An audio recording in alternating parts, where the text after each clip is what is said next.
The New Zealand United States Council held its 10th anniversary meeting in Auckland last week.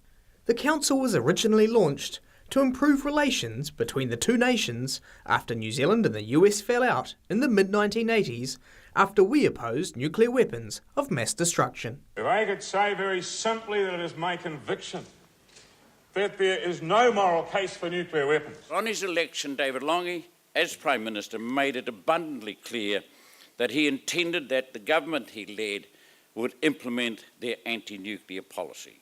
We all know the drama that followed and the breakdown in the relations between the United States and New Zealand. It is always difficult, when two long-term friends have a strong disagreement on an issue as challenging as nuclear weapons. But the thrust of the 10th meeting was not on old spats, but on the progression of the regional free trade agreement known as the Trans-Pacific Partnership. Can we successfully complete the Trans-Pacific Partnership, and if we can, what does it look like? The answer to that is yes, I think we can, and the answer is I think it's comprehensive. In other words, I think there is genuine commitment to see TPP completed. Mr Key said the 9 countries involved in the TPP all have different needs and challenges, and made it clear that for New Zealand, that's agriculture. I mean, in the end, a deal that doesn't include agriculture and doesn't have access for New Zealand's great products in that area, from beef to dairy, is unacceptable. And that's simply because, in the end, we're not going to weaken future negotiations we have by signing up to something that is substandard, and there would be nothing in it for New Zealand if we didn't. But not everybody believes it will be easy.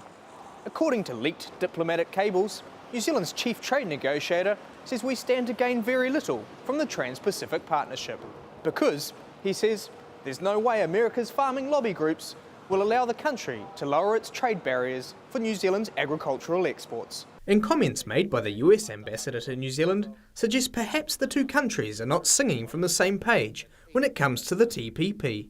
We should consider very carefully what we actually mean when we refer to a gold standard or 21st century deal.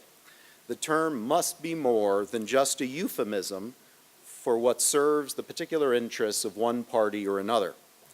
If our focus is largely on tariffs and subsidies, we're talking about the 18th and 19th century world, not the 21st century. 21st century economies are built on intellectual property, investment, services, professional migration, currency flow, complex regulatory frameworks, global environmental concerns. The Prime Minister says there will be lots of debate and discussion on the key issues, such as agriculture and intellectual property rights, and says that while he's confident a deal will eventually be signed, he can't say when. Benedict Collins, Country 99 TV News.